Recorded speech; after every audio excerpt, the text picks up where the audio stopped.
সকলকে নমস্কার। বাংলাদেশের যে প্রান্ত থেকে এই ভিডিওটি এখন লাইভ করা হচ্ছে আপনারা সকলে দ্রুত শেয়ার করবেন। এটি হচ্ছে মুসলিম উদ্দিন বালিকা উচ্চ বিদ্যালয়ে বিজ্ঞান বিভাগ, দাসপাড়া, রংপুর। গত কয়েকদিন যাবত থেকে জাতীয় সঙ্গীত, কোরআন তেলাওয়ার পাশাপাশি গীতা পাঠ হলেও কয়েকদিন যাবত সেটা করতে দেওয়া হচ্ছে না বিভিন্ন অজুহাতের কারণে, এবং কদিন থেকে যাবত তাদেরকে কোরআনের সূরা মুখস্থ এবং হিজাব পরিধানের জন্য চাপ প্রয়োগ করা হচ্ছিল সনাতনী শিক্ষার্থীদের মাঝে। তারে প্রতিজেরে বিক্ষোভ সনাতনী ছাত্রীরা করতেছে এবং প্রধান শিক্ষকের বিভিন্ন সময়ে সনাতনীদের উপাসনালয় এবং বিভিন্ন ধর্মীয় উপলক্ষে এবং অনেক শিক্ষার্থীদেরকে তাদেরকে কনভার্ট করা হয়েছে, হিজাব পরিধান করে তাদেরকে ভেতরে রাখা হয়েছে, কিন্তু তাদেরকে বের করে দেওয়া হচ্ছে না স্কুলের ভেতর থেকে।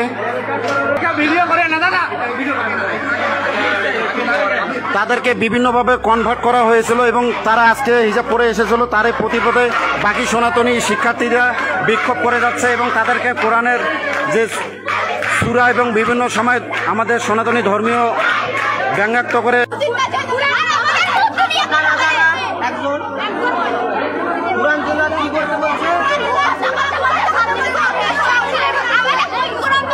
আবারও সনাতনী শিক্ষার্থীরা বলতেছে যে কোরআন সূরা এক সপ্তাহের মধ্যে মুখস্থ করে আসতে বলেছিল বারংবার।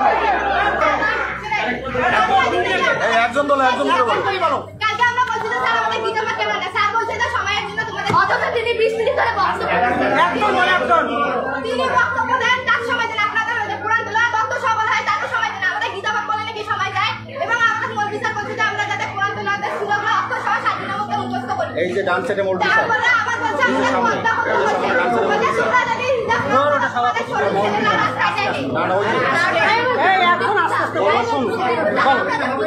উনি বলছে মূর্তি পূজা করে কি হয়, শিবলিঙ্গ আমরা কেন পূজা করি, ওটা করলে কি হয়?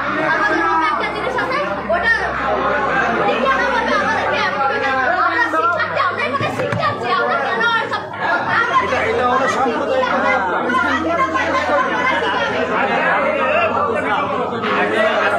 তোমাদের একটা সমস্যা আছে মিলিতে গীতা পাঠ করতে বলছো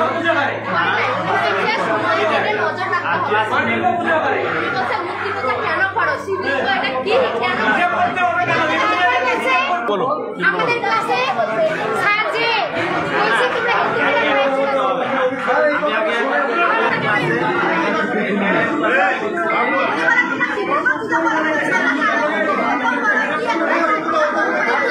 কি হয় এসব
আমাদের আবারও আপনাদেরকে দেখাচ্ছি যে তারা হয়তো বা পদত্যাগ না করার জন্য মত বিনিময় করছিল, তার প্রতি বিক্ষোভে সনাতনী গর্জে উঠেছে এবং সকল শিক্ষার্থী এক দফা এক দাবি নিয়ে তারা বিক্ষোভ করেই চলেছে শান্তিপূর্ণভাবে।